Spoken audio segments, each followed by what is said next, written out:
Hey, it's Sam from Sugar Spun Run, and today we're going to be making vegetable soup. I thought it might be a good idea to kick off the new year with a recipe that has a little bit less sugar than most of the recipes I've been sharing. This is also incidentally a vegetarian recipe for those of you who have been asking me for one. It comes together easily and it's absolutely loaded with flavor. My very carnivorous husband actually really loves this soup, which I think is a pretty good sign that anybody is going to love it. So let's jump right to it. You're going to need a large soup pot or Dutch oven for this recipe. One word of caution is I generally do recommend avoiding cast irons that are non-enameled. So this is enameled, the food won't be touching the iron directly. There is some tomato going in here, so sometimes if the soup sits a long time in cast iron that's not enameled, it can make it taste metallic. So just wanted to get that out of the way. All right, we are going to add about 3 tablespoons of oil to our pot. You want to use either avocado oil or olive oil. This is actually a blend of avocado and olive. Go ahead and put that right in the pot. A nice little layer there. So we'll turn our stovetop heat to medium, and we want to get this nice and warm. The oil should be shimmering before we add any of our other ingredients. So let's just wait a second for that. So once our oil is shimmering, we're going to add some of our veggies. We are going to add some onion. I am using a yellow onion. Sweet onion would also work here. This is about a cup. It's about 1 medium yellow onion.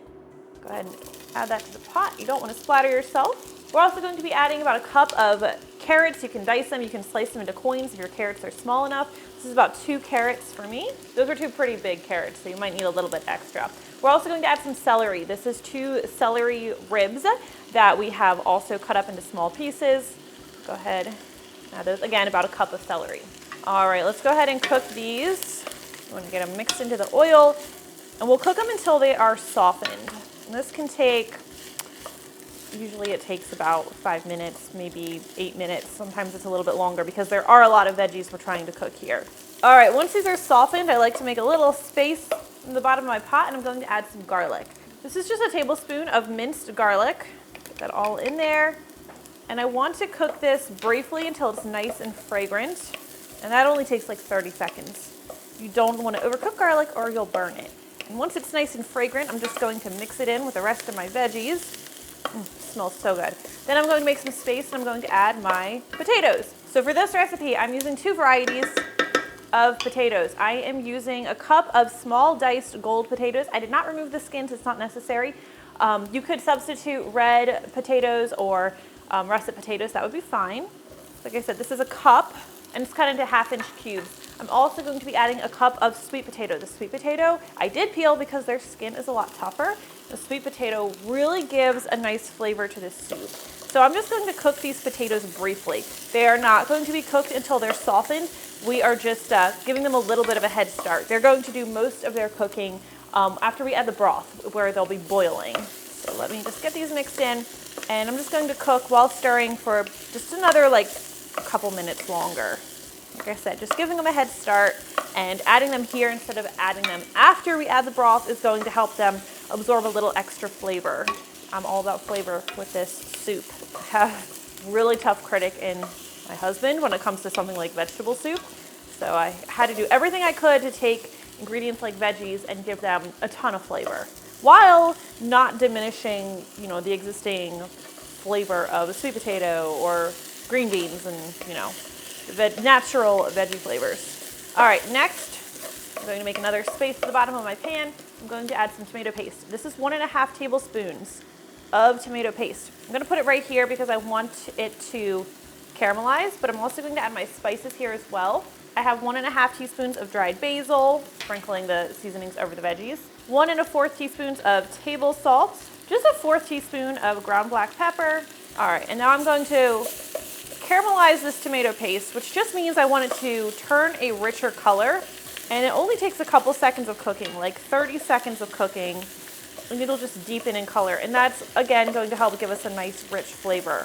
All right, and once that's looking good, stir the rest of the seasoning in here. All right, let's add the rest of our ingredients here. I have 1 14.5-ounce can of diced, I was gonna say red tomatoes. Most tomatoes are red. 14.5-ounce can of diced tomatoes. These are the fire roasted variety. If you can find a can that says fire roasted, they just have a much better flavor. So I recommend that. I just don't want things to start burning while I'm talking, so I'm gonna mix these in. But we have a couple other ingredients we're going to add here as well. The tomatoes are pretty juicy, so they're gonna keep things from burning while I'm talking through this with you. We are also adding 1.5 cups of cut green beans. They can be fresh or frozen. These are frozen. You don't need to thaw them first, though mine have thawed quite a bit while they've been sitting here. We'll also add 1 1/4 cups of frozen sweet corn, or fresh sweet corn, that's fine too, and 1/2 cup of fresh or frozen lima beans. You can really get creative with the veggies, adding, different veggies if you like. This is the blend I like to use. Okay, next we're going to add vegetable broth. You need 6 cups of vegetable broth for this recipe. I don't always like to use names, and this is certainly not a sponsored post, but right now I really do like the Kettle and Fire broths. If I'm not making my own broth or stock, this is the one that I reach for. It's a little bit more expensive, but it really does have a very nice flavor. I'm not saying you have to use this one, but I do really like it. So one of these is 4 cups. Also, I mentioned how much salt and pepper we add in the beginning, but that's going to be variable. You're always going to want to taste test your soup and add more salt and pepper as needed. So the stuff that we added already is just the baseline. Go ahead and pour this in here, because I will not be able to eyeball 2 cups. And you could absolutely substitute chicken broth or chicken stock instead. But the broth that you use, if you're not using this kind, there are just going to be variables in terms of like how salty the broth is. So always taste test near the end and add more salt and pepper as needed. All right, for a little bit more seasoning, we're going to add some bay leaves. I'm just going to tuck 2 bay leaves in there. Before serving, make sure you remove your bay leaves. I have had someone I think I've talked about this before, someone got really upset because I forgot to mention that one time, and they said it was dangerous because I didn't tell them to remove the bay leaves. I think it's pretty obvious, don't eat the bay leaves, but we will remove them at the end. Hopefully I don't forget this time. We're also going to add a sprig of thyme. This is going to cook in our soup. Get everything nicely combined. We are going to bring this to a simmer. Once it's simmering, which is just, bubbling, we're going to let it simmer for about 30 minutes. I like to take a fork and check that the potatoes are finished baking. They should be really easy to pierce with a fork. The green beans should pierce really easily too. That's usually about when it's ready to serve. Okay, so we've been simmering about 30 minutes here. Let's check our potatoes. And we're in good shape here. So here's where you want to do your taste test. Make sure you don't need to add any salt or pepper. And that is pretty good. I feel like I could use a little bit more salt. Gotta find my salt dish. A little bit more black pepper.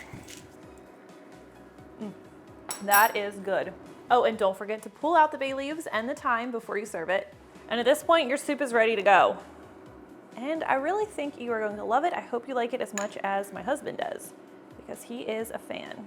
Also awkwardly in the corner watching me, so I feel weird talking about him. All right, that is how you make my favorite vegetable soup. If you try it, I really want to hear what you think. This is hot, so I'm going to set it down, but I really do always love hearing from you. Thank you so much for watching. If you're looking for something a little more carnivorous yourself, make sure to check out my beef stew.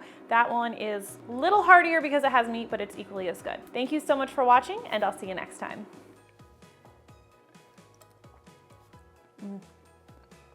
It is good. I like this. Toxic. Oh. Whew. I might need Casey to fan this because evidently I'm not capable. Knock something else over today.